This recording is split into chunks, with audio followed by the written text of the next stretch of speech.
atheist activists who has an interesting angle, like a specialty, if you will. This is Damien Marie AtHope, and he specifies or specializes in the archaeological, anthropological origins of religious belief. Damien. Hey, how you doing? Yeah. Take this thing over and explain it, because I've seen a lot of the posts that you do, like on Facebook and everything, with your own original artwork and everything, but talking about different aspects of how religious belief began.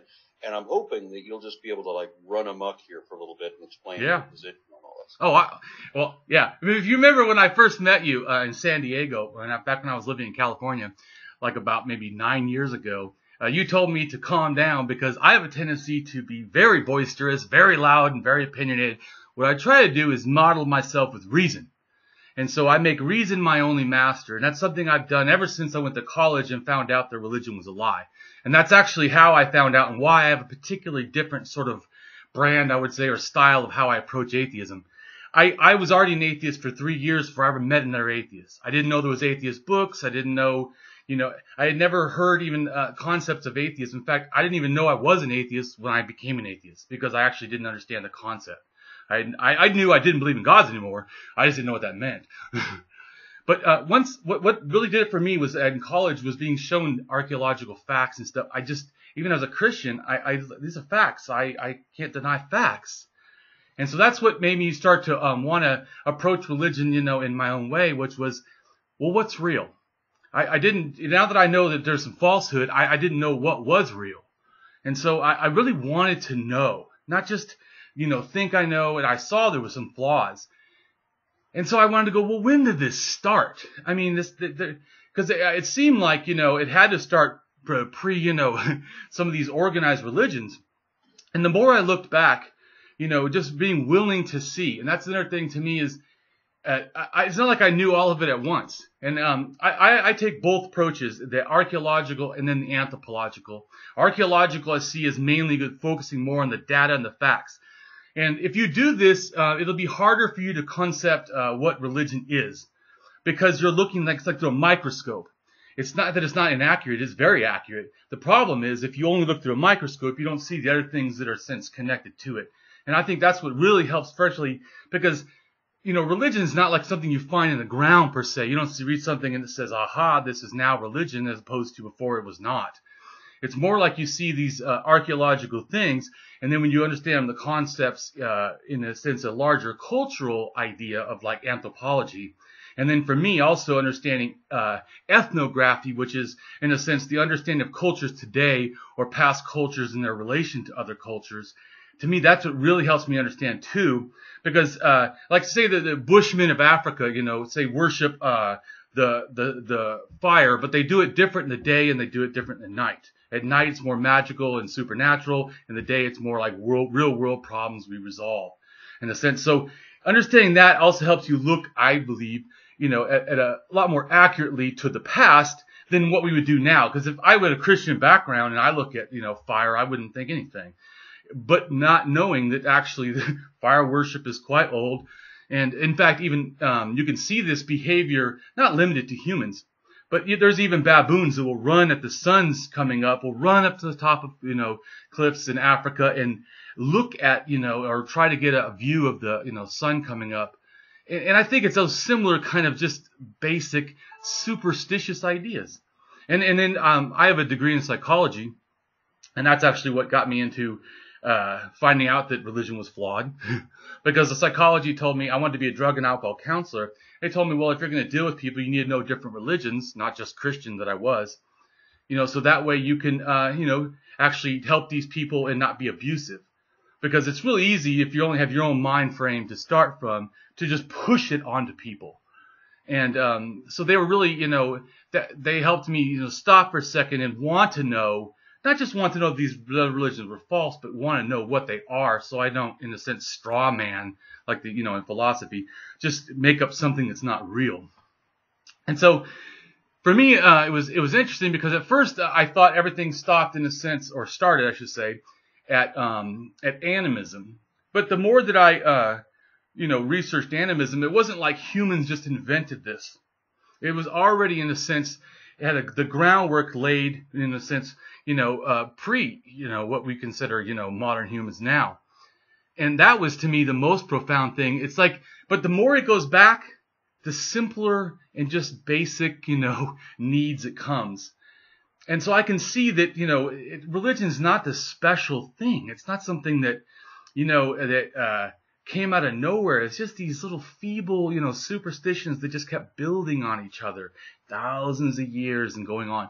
So to me, understanding really the basic. What's that? Let me jump in with okay. something. One of the things that I noticed is that the idea of a soul. I mean, every religion has this idea. Yeah. That you've got some magical element in you, some essence of yourself. Yes. That some evaporous, some substance, supernatural substance, if you will. I mean, whatever it is. I mean, like in the Harry Potter movie, you see somebody die and then the little glowing white light comes out of them. And there's always some kind of a mist spirit sort of a thing that comes out of people. And that's what it's all about. That's what all religions are all about. But then I realized, reading the Bible, oddly enough, that everywhere that it mentions the word breath, in some translations, it says spirit in other translations. And I realized, doing a little bit more research, that is in fact what it is. They knew that they didn't know that air was particulate matter. They thought that air was spirit. They thought that wind was spirit. It's like one of the reasons that I named myself Amen or Aron Ra is to nod to Amen Ra, the air god, who I see as a template for Western monotheism, on the belief that people have souls, right?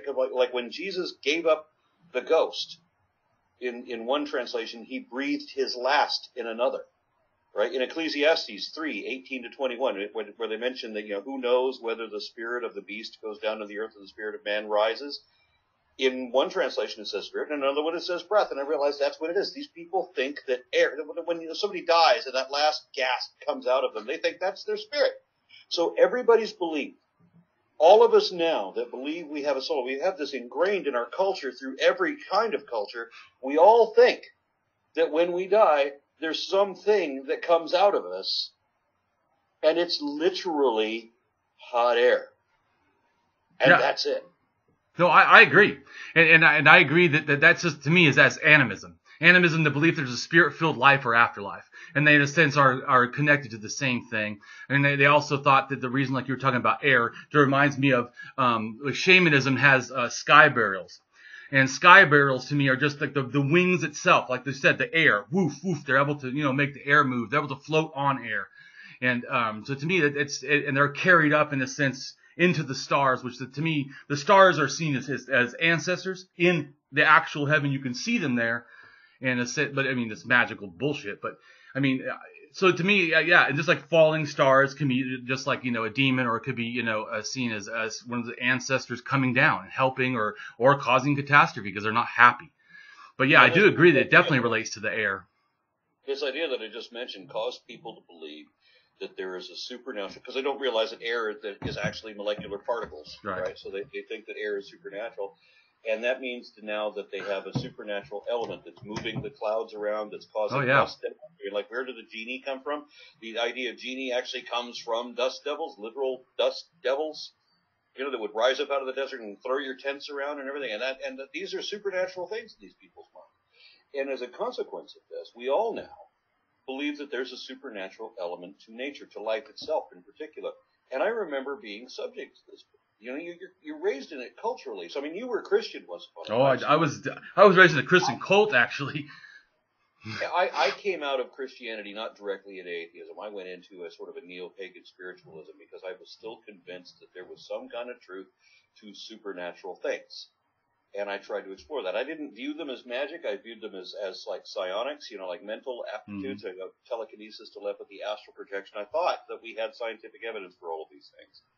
And this began my embarrassing period of trying to explore all of this nonsense, to realize eventually that, I was taking a college class, a second-level college class in biology for science majors, and I remember just realizing that as we see the molecular mechanics of how receptors work in the brain and everything, and just realizing there's no need for or room for a supernatural element anywhere in biology. I totally agree. In fact, I did sort of the same thing.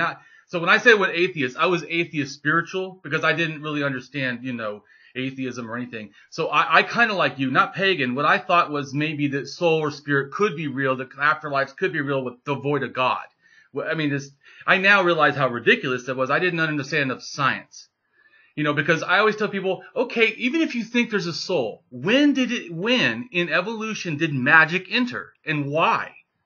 I mean, and why only us? I mean, what special? And of course, I believe that if any living thing had a spiritual essence to it, then every living thing it would have to be. I agree. And that included mold and moss and trees and everything else. Right, which is ludicrous. The whole concept is, but I don't see it as just culture. In other words, in psychology, we know that in a sense, a child under 7 has a kind of a predisposition to this kind of like animistic nature, belief, or they'll add, these sort of a magical thinking, to things they don't know. Like why did that move? And they're like, I don't know, maybe it's alive. But I agree that what happens is instead of a healthy culture saying, yeah, that's actually not true, we have the unhealthy, religion that goes, yeah, that's because that's God. And so people go, yeah, I saw a baby smile. That's proof of Jesus. And you're like, what? So they're just using confirmation bias or whatever. Oh, totally. To reinforce, to get you to listen to the still small voices in your head. Right, the voice of a young child. Yeah, one of the things that the neo-pagans would do would be to train yourself to see just beyond what your eyes can physically see, which I eventually realized that they're just telling you to make shit up. Yeah. Yeah. So on the archaeology and the other historical aspects of how religion developed. Yes. I'd like to hear more. Okay, so I'll give you the quick rundown of my conception.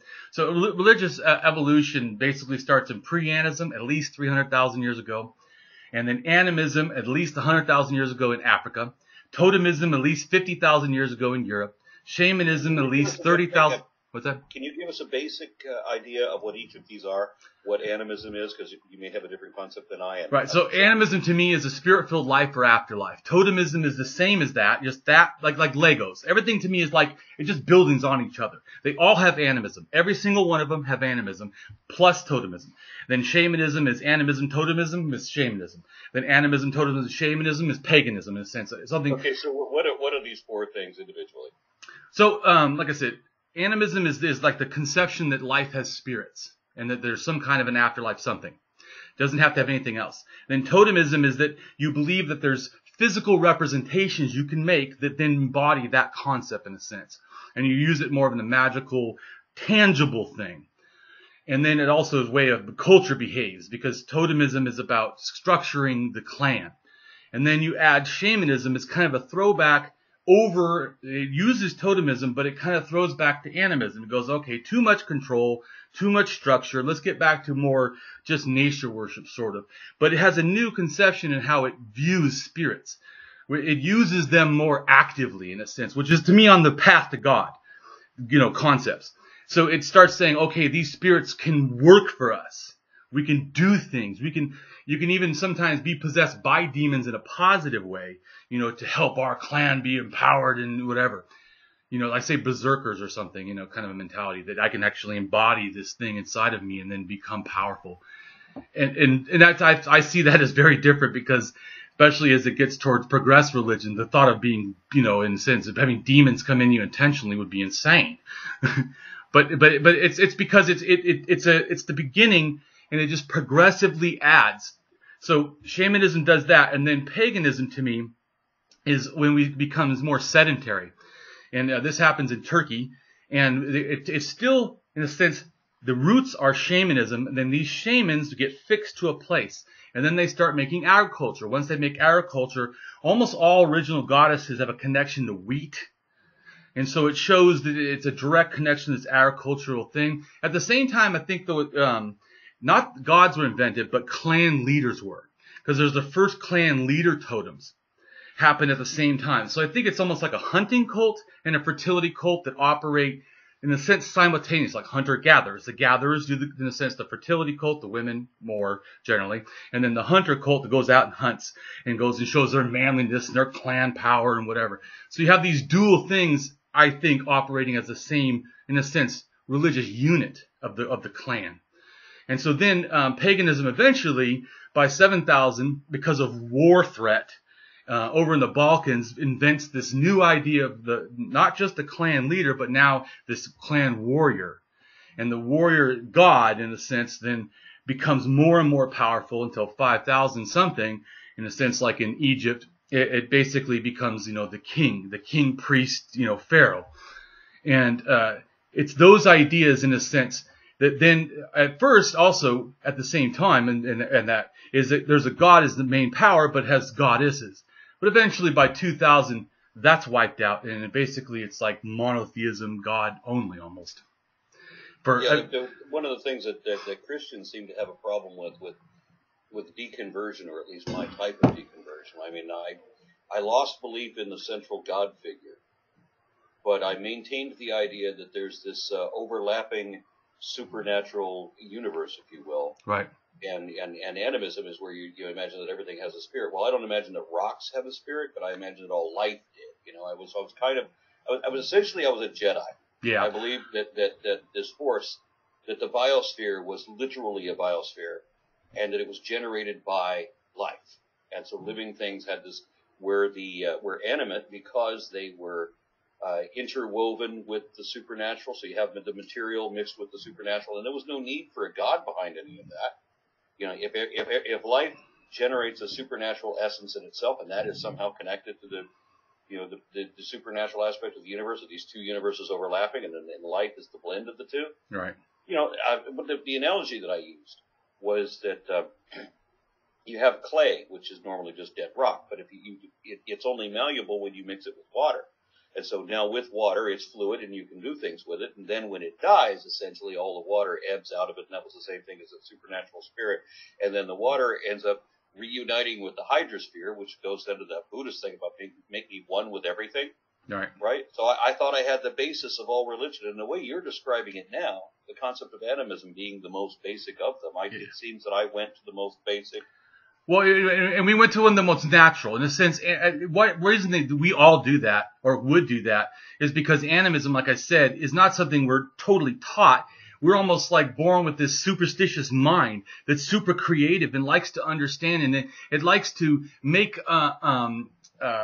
projections of our own belief systems, in a sense. And as a child, our belief systems are not fixed to a thing per se. They're some to culture, but also just this natural instinct that, we have fear. We don't want to be alone. We don't want to feel powerless. So it feels good to feel like this animal actually likes me, even though it's growling. That this wind that can, destroy me, like you said, can also be one that I believe fills my lungs with life. I think that we want to feel connected. We're scared, fragile, emotional animals. And, and I don't think even atheists, could do this. We could, type of atheism, so I don't think that, it's religious exclusive, but I do think that religions hijack this natural thing. And then they maximize on how to, delude us by it. Well, so I've seen a lot of your articles where you reference specific archaeological, what is the word? It's not necessarily artifacts, but the archaeological origins of religious belief. And I probably shouldn't have jumped in a couple of times with clarification, but sometimes I think that the audience needs that. I kind of know what people watching these videos, where they might bring up questions, and so I want to throw that out there when I think it's necessary. But if you can, I'd like you to get back into whatever the archaeological origins of religion are. Yeah, let me, I told you the rough draft, so let me get a little more specific. So to me, like, the how things happened, starts off in stone tools. So stone tools, tool use, in a sense, is 3.4 million years ago. And there's evidence in Kenya, East Africa, also of 3.3, million-year-old stone tools. And then the stone tools, at that point were just like a chipped rock, and then they basically get evolved to another stage where they become like half chip rock, half tool, and then they become where I think is really the showing a kind of a superstition beginning. Is when the alluvian tools, when they become round, they, for no reason, it doesn't make it that much better to make it this like more of a perfect heart shape. It doesn't, but you can see that we start becoming this OCD, I believe, this, and we start becoming so particular and stuff. And I think that the fact that it's seen for a large dispersal, the same behavior shows that it's being, in a sense, it's being taught. And I don't think that they're, in a sense, we're using words, but this stuff is something you can't just, like, you couldn't watch me do it. I don't know how to do it, but if I did know how to do it, you couldn't watch me do it one time and just copy it. It's too complicated. It would take a long time, like say maybe a couple hours, maybe even a week or something, depending on the person, or how complicated you're making it. But I think that that is the origin of this simple thing of making something. That humans think about the way we used to treat things that were made. Oh yeah. I mean the way that there would be so much reverence into a dagger or a sword. Exactly. I mean, I remember there was a big fascination with the Middle Ages and everything when I was growing up in the 1980s, and people that were actually making their own swords and axes and everything. So much reverence put behind that. But you don't even need that when you can pick up literally like the jawbone of an ass and go kill a bunch of people with right. it. It reminds me of that scene out of Shaun of the Dead where he picks up a cricket bat and he's beating all the zombies with a cricket bat. So there's this guy, back when everybody's only 5 feet tall, he picks up the jawbone of an ass and whoops, a couple dozen people with it. And that becomes this huge legend. Yeah. Well, which then, of course, has to be exaggerated, ridiculous proportions. True, and I think that the beginning stuff were probably not actually taking down animals. They probably were getting animals that were already taken down or that had died from some of the natural cause or whatever, and then they're maximizing by using the meat. So I think it starts there, and then eventually we start hunting, but I think that, to me, also, so that's the beginning, I think. It's, like you said, I agree with you. It's this sort of sacralizing of things that starts the problem. It's no religion yet. It's just this idea, this perfection, but then I think it's really fire worship or the sacred use of fire, probably. And there's evidence of fire at 1.5, million years ago to 300,000 years ago. And I think that time is when you start to get, because by 300,000, I think is when you have Pre-Animism. So it's all these previous things that kind of just keep culminating together, and it's that really I think starts it off. But Homo erectus to me is really more than the other ones even that could have used fire before. I think that Homo erectus seems to demonstrate a lot more symbolic use of items, a lot more symbolic use of space. And so, because they're the ones that actually start making huts, at 700 something thousand. Look, at 750,000 years ago, in northern Israel. So the fact that they started, in a sense, doing what we would consider kind of like modern living, where you're making some kind of a structure to, protect yourself, not just utilizing some random cave or, trying to find shelter in any kind of place. But the actual intentional, development of a structure, I think goes back to still the same thinking that to me, all the stuff at the beginning is, it's this loose, growing culture, which then becomes religion. And I find it, to me, when you look at the past, it's hard to tell culture from religion because I don't think the distinction is like we see it. In fact, to me, the idea of sacred and profane is a totemistic, in a sense, idea that's about 50,000 years old, of seeing that there's particularly something special and then particularly something not. And I think at the beginning, it wasn't that, defined, because how they use things is kind of all over the place. And it seems like they do a little bit of sacredizing stuff, and then they stop doing it, and then they'll do it again. So I think it's kind of like a test run, where they're constantly just doing life in a sense, but with magical, thinking about what's going on when they're doing it. And of course, not having any understanding of how fire works, right? Adds to exactly, because fire. What looks more supernatural than fire, especially if you already believe that air and thus smoke are supernatural. Well, right. Now you've got something you can see through that will always also damage you. Exactly. And also, smoke can I don't know when it happened, but I'm sure at some point smoke was understood to actually sort of cure meat or dry meat and could actually preserve, in a sense, life, like you said, the spirit. I don't think they would see the difference between our breath and the smoke.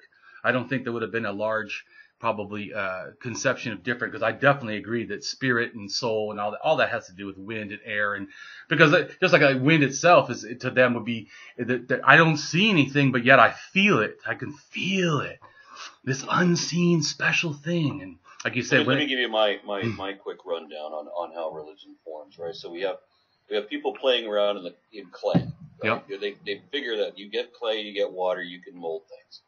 And pretty soon they mold things that look like things. So now they're doing renderings, depictions, and of course they start with animals, and then somebody realizes they could also make people, of course, and so they're making all these figurines, and inevitably, just as any child would, they would say, "Wouldn't it be great if we could just make something look so real we could bring it to life?"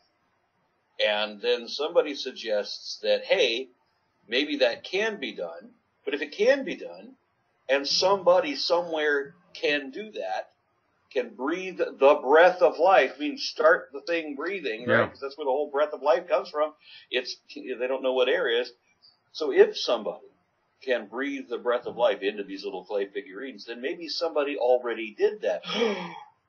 What if, and this is probably about the time they discovered marijuana, what if somebody already did that and we were the clay? Ooh, there's the birth of religion, except when somebody else says, yeah, but that's stupid, isn't it? And then they beat him to death with rocks, and that's so anybody that doesn't believe the horse shit gets killed, and everybody that believes it is allowed to live and continue reinforcing that delusion.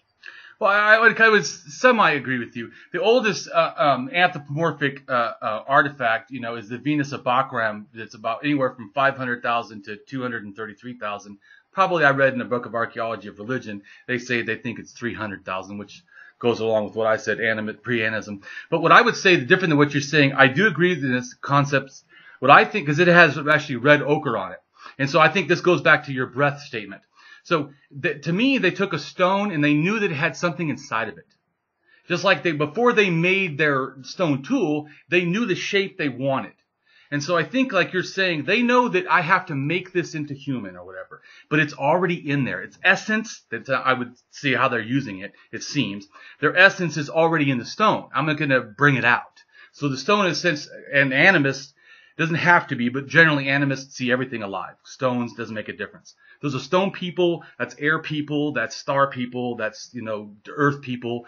And then what they do, like how they got like handprints on the walls in France and Spain and even in Indonesia, is they take like a blow thing and they spit or blow. They don't paint, they blow. Like you said, the air, they blow the red ochre onto things.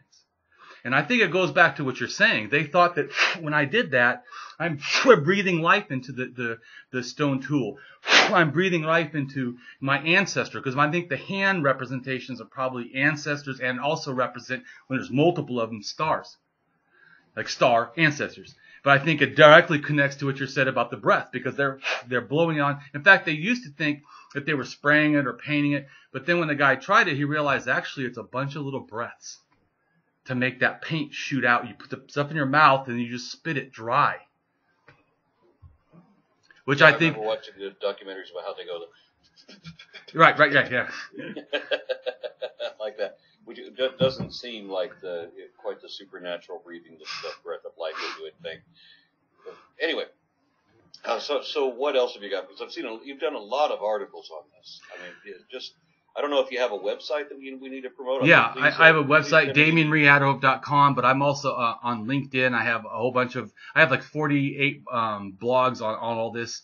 And then I have, only on LinkedIn, I have probably 300 blogs on the archaeology and anthropology of religion. And yes, I go very extensive. My blogs are more like an educational, adventure than what people would call a blog. I probably shouldn't even call them a blog. I should probably call them like full-on articles.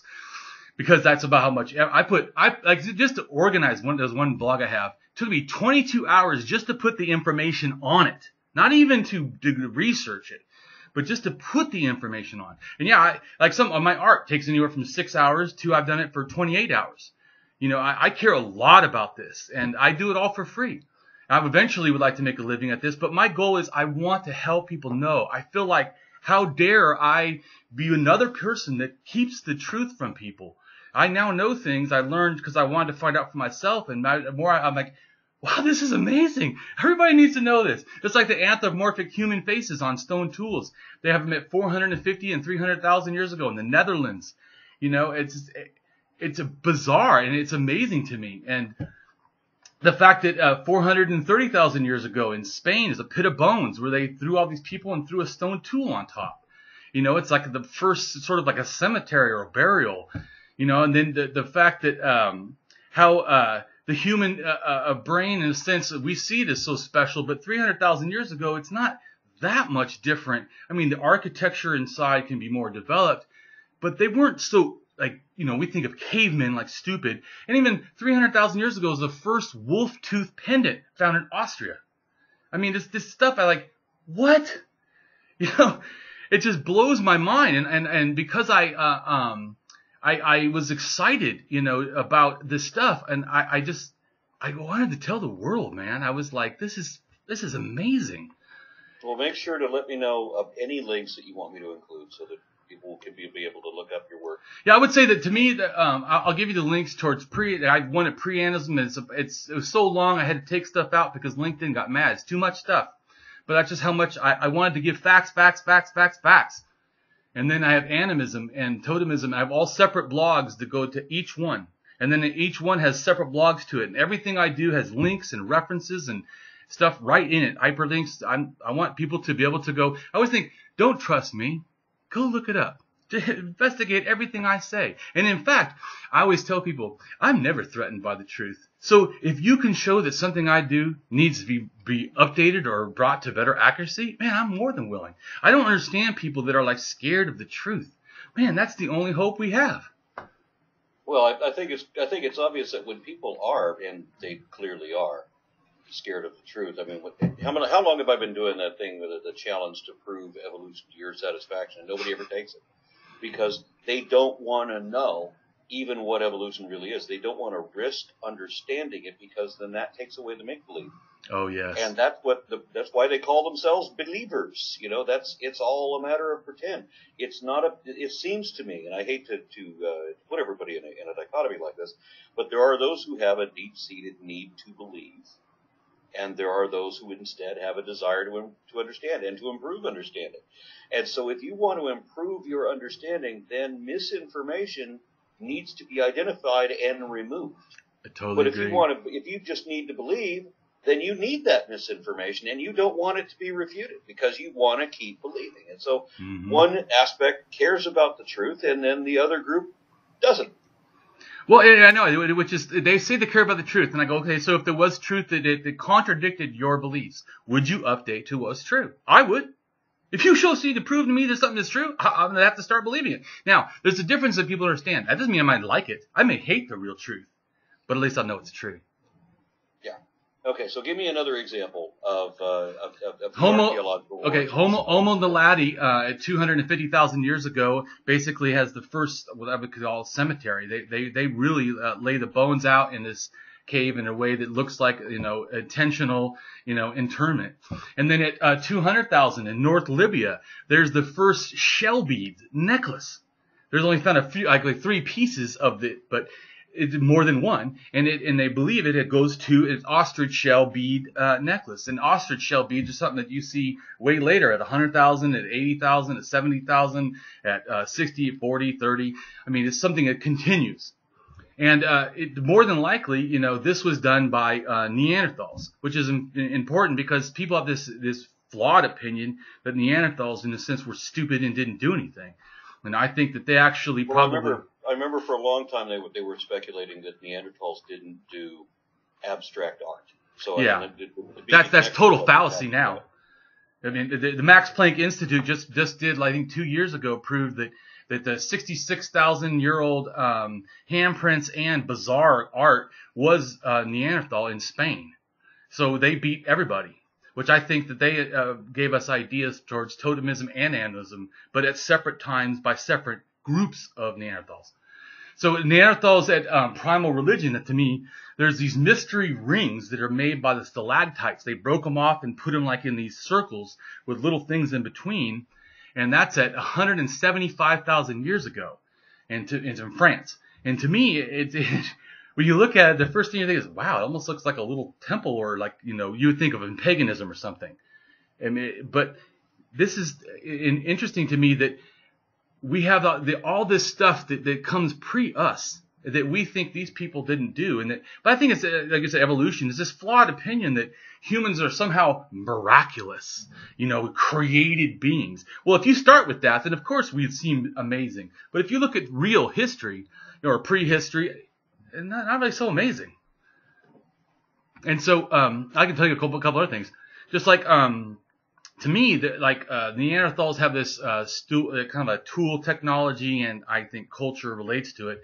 This mountain steering culture, and it anywhere from 160 to 40,000 years ago. And interesting is that they start using raptor feathers, and they start using raptor claws, and making holes in the claws. And there's even sinew found, I think at least on one claw, that seems to represent this was somehow hung as a necklace, or somehow hung on a tool, or pole, something hung up somewhere. And I think that this is that beginning of this kind of an animistic thinking that's more closer to what humans then exhibit at 100,000. And which is so interesting to me is that I think it also relates to the air, like you were saying, because to me I think this raptor has to do with this flying and the power of flight, and also the spirit, leaving, being carried by the wind, up into the stars. And so I think give people some perspective on this. Homo sapiens sapiens, our species, and Homo sapiens neanderthalensis, the Neanderthals, would have split both from Homo heidelbergensis roughly 300,000 years ago, I think. I would say somewhere between probably 400 and to 300, yeah. Okay, because I'm just remembering off the top of my head. I know that there have been anatomically modern human skulls found that were up to 300,000. Correct. And in Morocco. The same. And initially, the Neanderthals and humans were very similar, but as you get further down, they split at that point. Around like this, the Neanderthals left Africa before we did, and then spread into Europe. And the longer time after that split, the more distinct they become.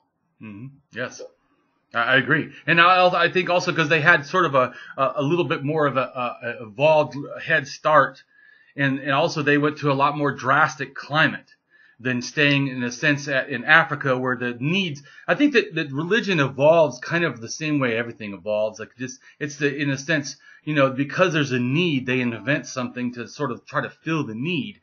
And when you go to a harsher, colder climate that has, in a sense, a different, layout totally, that has more caves or more stuff, mountains, it changes like how you operate in the environment. Just like Native Americans, right? So they come down through the Bering Strait, through Alaska and down. Once they hit California, they act different than the ones that hit the Midwest. So the ones in California, especially in the Channel Islands, they start doing a lot of fishing. Well, the people out in the Midwest, they're not fishing to the same extent. They're doing more, going after large, animals that are on the plains. So because of that, you have more of a totemism, kind of an older throwback, where when you go out to here, they lose some of that. You can see that as they spread out and branched out, that they adapted to their, in a sense, local environment. So I see this such humanness in religion. It's like wow, it's not a guess why it's, if you put this person that believes in volcanoes out into the place where there's no volcanoes, they're not going to keep the volcano god. They're going to somehow, well, now it's desert god. That like you said, dust wind, devils. Now that's the same god. Remember, same god, just a little different. Western monotheism did the same thing. Another thing is a reference to Amen Ra. is that it started out as an air god, and Yahweh started out, or Yahovah started out as a volcano god, which is the way he's usually described throughout the Pentateuch. Mostly, he's described as a volcano god. There are moments when he's described as a tornado, right? Or the wind, because they're blending these together. And then later you get the other influence where you have Amen-Ra, for example. Amen and Ra are two different gods combined. So you have the air god and the sun god. But then they're combined with the volcano god at some point. So now Yahovah has become a volcano god, air god, sun god. Right. And then what else can you add to that? Well, they add the Leviathan, which does all that also, because the Leviathan, if you read the verses on Leviathan, it talks about bellowing steam out of the water. Well, that would be back to the air god, and it's going up to the sky god, and it is the lower land god. And so, yes, I think that, like I said, like Legos, you can see the humanness because they just keep piling little things on, it's not like, sometimes they make original ideas, but they always did it from these older sources, in a sense. Yeah. So, and Leviathan, it seems like Leviathan is a combination of a Nile crocodile with a whale at some point, it seems to me. I just see, because you've got the full description of a crocodile. Yeah. Because the Job's bestiary really does describe it as a crocodile. And then they start adding the fire aspect to it. And I'm wondering where that came from. And I'm thinking they're probably just taking that image from whales blowing blowing the breath, because that looks like steam, right? It sure does. It sure does. Which, of course, they're just going to equate that with fire, and I don't know. Right. Well, and I think in a sense, I think that even fire, in a sense, when you understand it, and then with the context you're saying of air, fire to them is air, because if you stop air, fire dies. So in a sense, fire is alive and needs air also. And then also the fact that what fire does is it sends these little embers up into the air, and thus then it looks like, it's not real, but it looks like to the human eye it disappears. It just goes like magic right into the air. So I can see that fire worship probably still goes back to the same thing, which, like I said, all that to me is just animism. It's the belief in spirit, life, and afterlife, in things and us. Just another thing. So to me, that it still doesn't step that far away from what you said about the breath of life and spirit. Not really.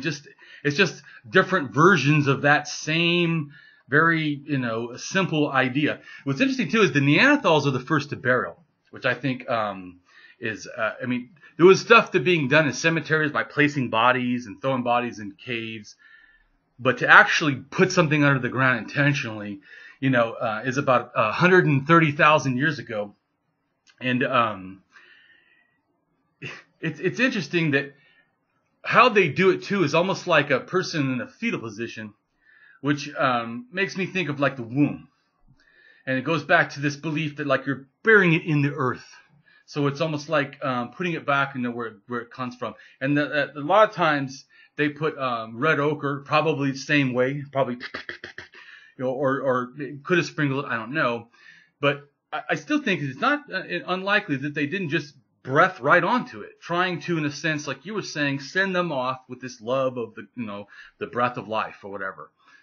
And I don't see that any of these ideas are really stepped that far from what you already said about that the spirit and the breath. And I think that's, once you understand, like you said, like that element, you start seeing it and hearing it in more things. It's just they do it a little bit different, but it's still really not that different from that same. I guess what the difference that I see, for the most significant difference with the type of religion origins that you're talking about and where we are with religion now, is that people want to see an authority. Yeah. Right? I mean, they always want to put a tiny little man inside the TV or inside the radio. There's always got to be some invisible mind behind whatever the hell they're imagining somehow. And so there has to be this authority that decides. Why does the wind blow? Because somebody decided the wind should blow. Right. There's no mechanism there. There's just somebody. The wind blows because somebody decided it should blow. There's an avalanche because somebody decided that should happen. I do agree with that people have that conception. I think that goes back to the fear thing, that we're emotional, beings, and they're also social beings. So we like to feel not alone.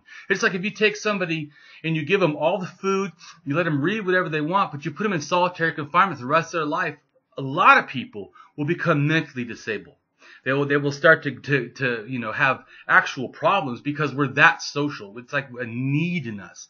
So I think that when we are alone, thinking there has to be someone doing something or involved somehow, it's just our feeble need to be emotionally connected to others. And speaking of that, it reminds me of a Neanderthal mask that was made and found in France. And it's a stone tool that they had dug a hole through and then stuck a bone through it where it looks like its eyes. And it's 75,600 years old. So I think it's connecting to that same thing. It's kind of an ancestor worship, which goes back to that spirit belief that there's something in a sense still there.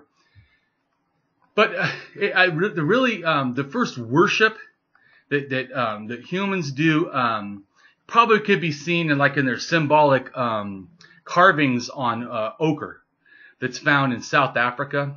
And it starts, and they've already classified that there's kind of like a few different evolution of styles.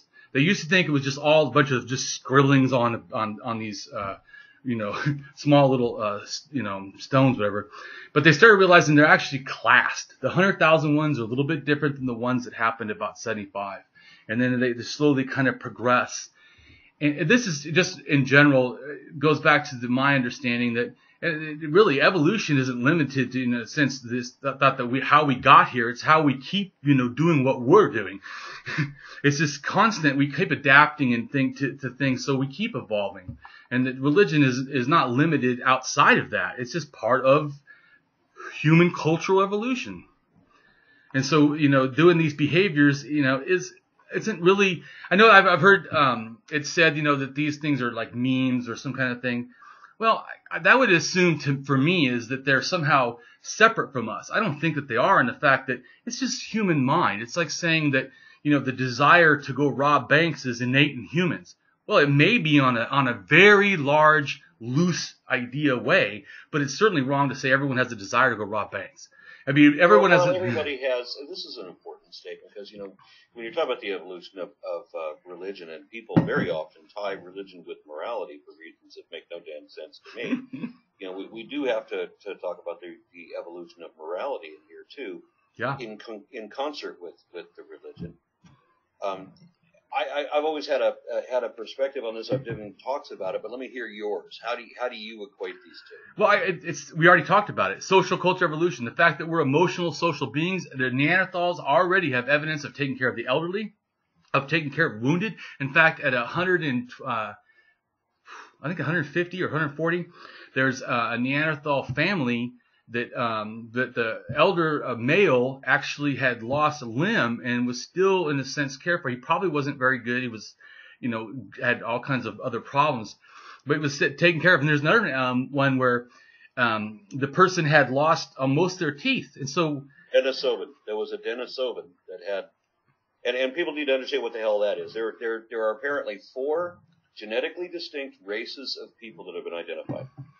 So that there's Neanderthals and Homo sapiens sapiens. That's everybody everywhere, 100% genetically identical. Everybody that lives right now, we are the same race. Right. But there was another one. The Neanderthals were genetically distinct, so they're a separate race, if you will.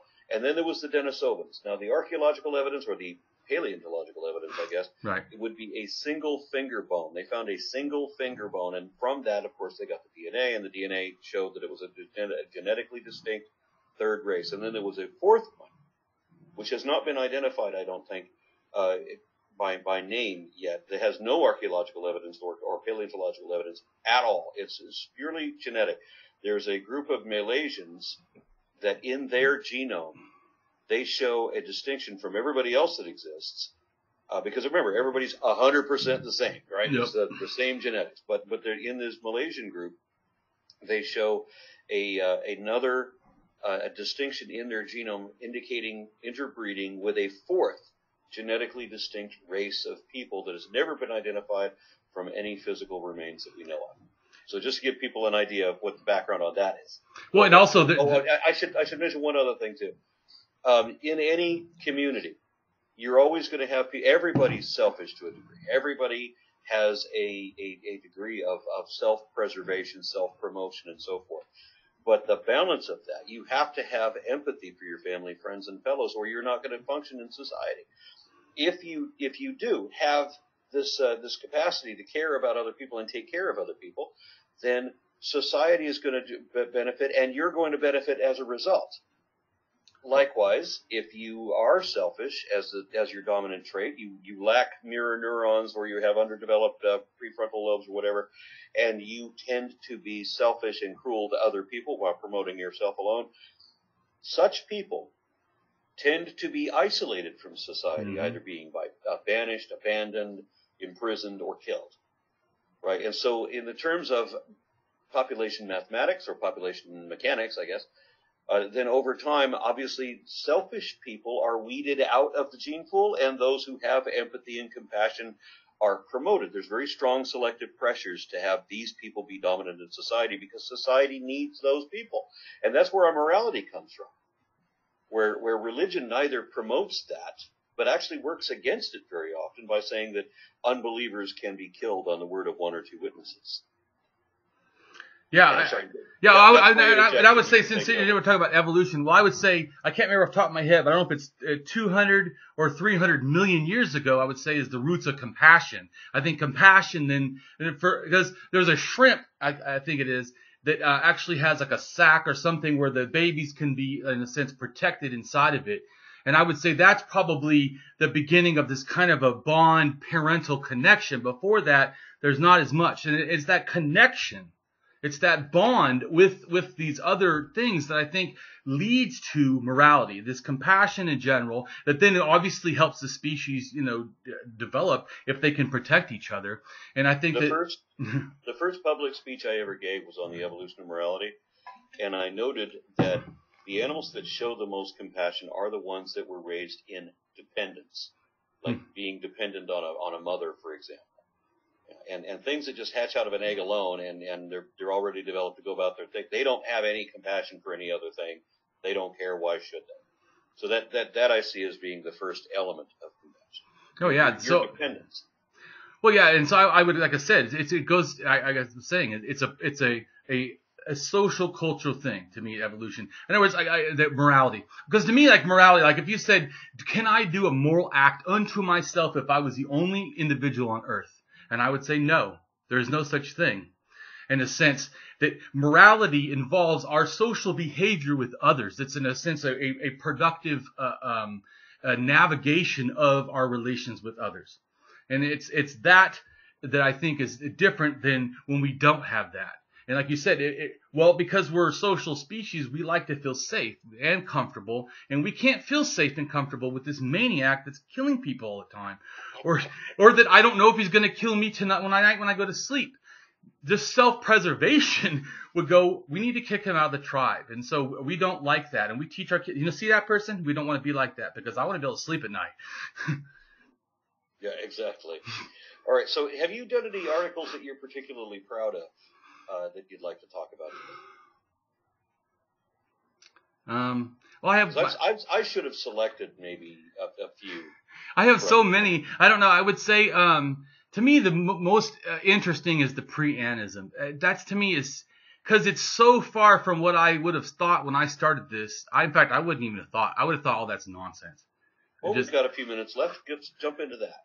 Okay, so like Neanderthals start making these crystal stones, like see-through stones, and they don't use them. What? They're making these stones, taking all this time to make them for nothing. I see that as just a sacralization, not just art. And then also it's the fact that like the first worship of a human, is a stone snake in South Africa, and it has these little marks on it. To me, they could be scales. I also think that they could reference, once again, I see all that stuff referencing like these shapes and things they put on stuff. A lot of times is to the ancestors and to the stars.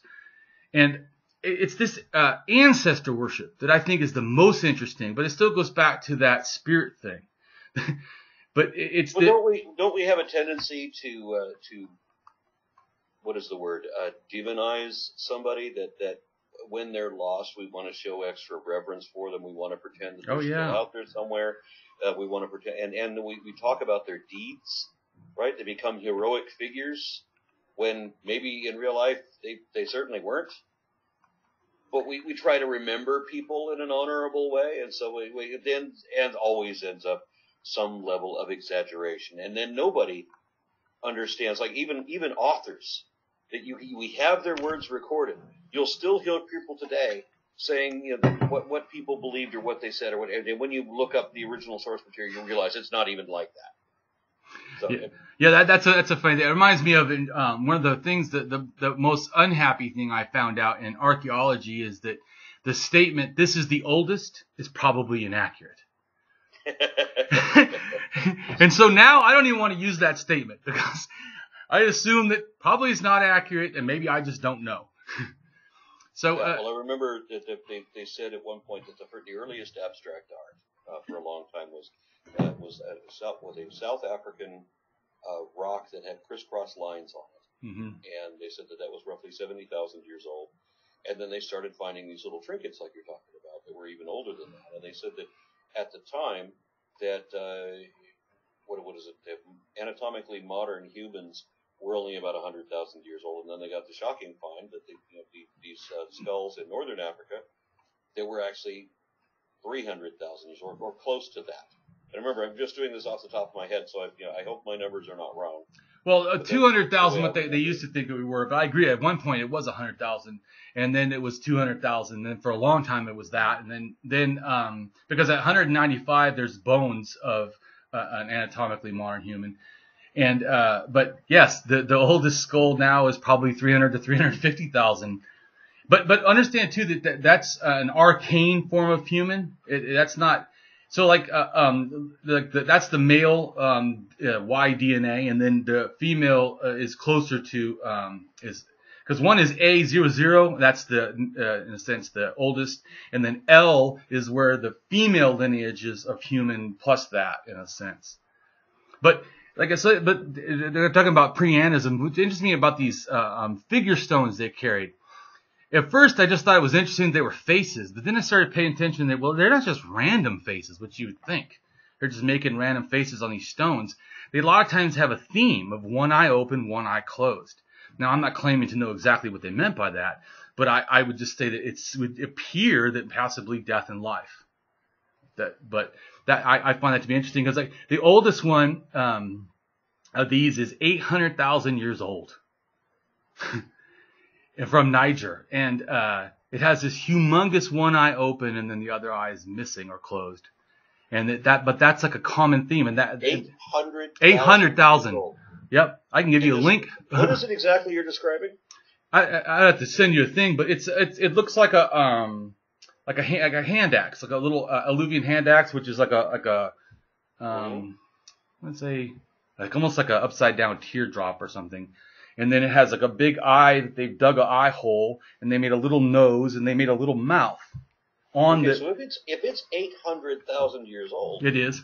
Then we're not talking about Homo sapiens at all anymore. We're not even talking about Neanderthals. We're talking about pre-Neanderthals. Yeah, I agree. That's what I'm saying. It's absolutely freaking amazing. It's Homo erectus. That's pushing my envelope right there. Yeah.